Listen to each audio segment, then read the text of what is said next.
Ibaban daw ang Facebook sa Pilipinas. So bago ka magpanik at bago mo itigil ang paggawa ng content at bago ka maniwala sa mga kumakalat na chismis, pag-usapan natin ang totoo. Maraming creators at online sellers ang kinakabahan ngayon dahil kabuhayan natin ang nakasalalay dito. Kaya sa video na to, hihimayin natin kung saan ba galing ang isyong ito at kung may dahilan ba talaga para mangamba tayo. Saan ba nag-umpisa ang balitang to? Hindi ito basta gawa-gawang chismis lang. Nagsimula ito nang maglabas ng matinding babala ang Cybercrime Investigation and Coordinating Center at ang ating gobyerno. Naalarma sila dahil sa mga isyu ng child safety at lalo na yung kamakailang malagim na insidente na ini-livestream pa mismo sa Facebook.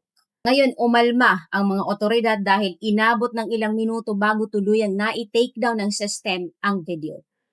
At dahil dyan, nabanggit ang pag-ban bilang isang last resort. Pero ito ang magandang balita at ang opisyal na katotohanan.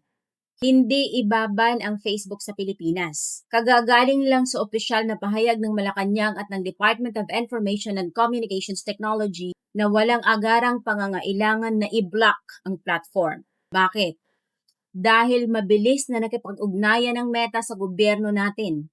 Nagpapakita sila ng buong kooperasyon para mas mabilis na maalis ang mga mapanganib na content at fake news. Dahil sa isyong ito, maraming nagsasamantala. Kung makakatanggap ka ng message o makakakita ng post na may link at nagsasabing i-click ito para hindi maban ang account mo, don't click that link.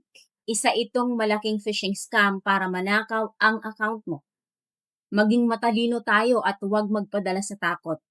Laging i-check ang mga opisyal na balita mula sa lehitimong news outlets. Ano ang aral sa ating mga creators? Ibig sabihin lang nito, mas nagiging mahigpit ang lahat pagdating sa kaligtasan online. Kaya siguraduhin natin na pwedeng panoorin ng kahit sino ang mga videos natin. Walang unoriginal clips, walang violent content, at sumusunod lagi sa community standards.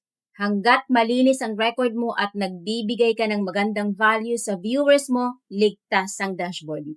Kaya hinga ng malalim, tuloy lang ang pag-upload at paggawa ng quality content. Kayo ba?